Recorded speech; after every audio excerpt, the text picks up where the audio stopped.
আলহামদুলিল্লাহ ওয়াকাফা ওয়া সালামুন আলা ইবাদিহিল্লাযিনা ইসতাফা আম্মা বা'দ। সুপ্রিয় দর্শক মণ্ডলী, দেশে কিংবা প্রবাসে, কাছে কিংবা দূরে, যে যেখান থেকে আজকে আমাদের এই ভিডিওটি দেখতেছেন, সকলকে জানাই আন্তরিক মোবারকবাদ। আজ আমি কথা বলবো যে 6 শ্রেণীর মানুষের দোয়া রব্বুল আলামিন কবুল করেন। তারা দোয়া করতে দেরি, আল্লাহ পাক রব্বুল আলামিন দোয়াটা কবুল করতে দেরি করেন না। এই 6 শ্রেণীর ব্যক্তিদেরকে নিয়ে আজকে আলোচনা করব। 1 নাম্বার, ওই সমস্ত ব্যক্তি যারা কিনা অনুপস্থিত ব্যক্তিদের জন্য দোয়া করে। একটা মজলিসের মধ্যে দোয়া হচ্ছে, অথবা আপনি একা একইভাবে দোয়া করতেছেন, আপনার একজন মুসলমান ভাই উপস্থিত নাই, এমত অবস্থায় অনুপস্থিত একজন মুসলমানের জন্য যদি আপনি দোয়া করেন, আল্লাহ রাব্বুল আলামিন ওই দোয়াটাকে কবুল করবেন। 2 নাম্বার, ওই ব্যক্তির দোয়া রব্বুল আলামিন কবুল করেন যে কিনা দোয়া করতে তাড়াহুড়া করে না। আজকাল আমাদের সমাজের মধ্যে মুসলমানদের হালত এমন অবস্থা দেখা যায় যে আমরা দোয়া করি, তাড়াহুড়া করি, যে হায় আফসোস, আমার দোয়াটা কেন কবুল হচ্ছে না। আমরা আফসোস করি, তাড়াহুড়া করি, অথচ তাড়াহুড়া যারা করে তাদের দোয়াটা কবুল হয় না। যারা তাড়াহুড়া করে না, আল্লাহ পাক রব্বুল আলামিনের উপর তাওয়াক্কুল করে, আল্লাহ রব্বুল আলামিন তাদের দোয়াকে কবুল করেন। আপনি যে দোয়াটি করেছেন, আপনার দোয়াটা আল্লাহ রব্বুল আলামিন হয়তো সাথে সাথেও কবুল করতে পারেন, হয়তো একদিন পরেও কবুল করতে পারেন, 1 মাস পরেও করতে পারেন, 1 বছর পরেও করতে পারেন, দুনিয়াতেও করতে পারেন। আর যদি দুনিয়াতে না করেন, আল্লাহ রব্বুল আলামিন ওই দোয়াটাকে নিজ কুদরতিভাবে রেখে দেন।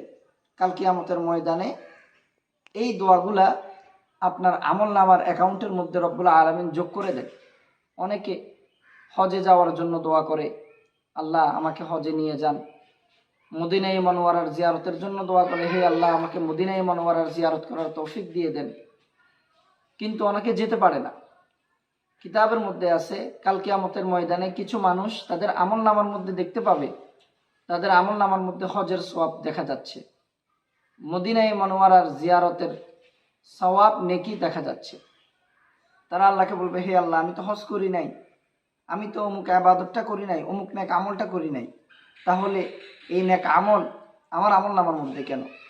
তখন রব্বুল আলামিন বলে দিবেন যে দুনিয়াতে হে বান্দা তুমি দোয়া করেছিলে, সেই দোয়াটা যদিও বা আমি আল্লাহ দুনিয়াতে কবুল করি নাই, আমি রব্বুল আলামিন ওই দোয়াটাকে তোমার আমলনামার অ্যাকাউন্টের মধ্যে নেকি হিসাবে জয়েন করে দিলাম, যোগ করে দিলাম। সুবহানাল্লাহি ওয়া বিহামদিহি।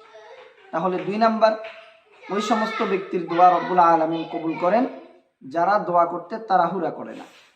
3 নাম্বার, ওই সমস্ত ব্যক্তির দোয়া রব্বুল আলামিন কবুল করেন যারা কিনা মজলুম, জালেমের অত্যাচারের শিকার হয়েছে। এই মজলুম ব্যক্তিরা যখন দোয়া করে, রব্বুল আলামিন ওই দোয়াটার সাথে সাথে কবুল করে নেন। ওই দোয়ার মধ্যে আল্লাহর মধ্যে কোনো পর্দা থাকে না। সুবহানাল্লাহি ওয়া বিহামদিহি। এই জন্য আমরা সব সময় মজলুমের পক্ষে থাকব, জালেমের পক্ষে থাকব না।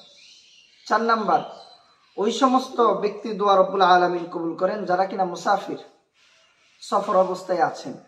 মুসাফির অবস্থায় যে দোয়া করা হয়, রব্বুল আলামিন ওই দোয়াটা কবুল করে নেন। সুবহানাল্লাহি ওয়া বিহামদিহি। 5 নাম্বার, ওই সমস্ত ব্যক্তির দোয়া রব্বুল আলামিন কবুল করেন যাদের দোয়ার মাঝে আল্লাহর মাঝে কোনো পর্দা থাকে না। সেটা হচ্ছে মা বাবা যখন সন্তানের জন্য কোনো দোয়া করে, মা বাবা সন্তানের জন্য যে দোয়াটাই করুক না কেন, রব্বুল আলামিন সাথে সাথে সেটাকে কবুল করে নেন।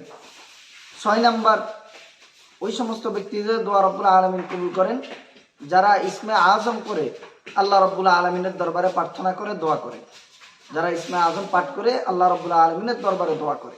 ইসমে আজমের অর্থ হচ্ছে আল্লাহ রব্বুল আলামিনের মহান নাম। এই আল্লাহ রব্বুল আলামিনের মহান নাম হাদিসের বিভিন্ন জায়গায় বিক্ষিপ্ত অবস্থায় আছে এবং কোরআনের বিভিন্ন আয়াতে বিক্ষিপ্ত অবস্থায় আছে।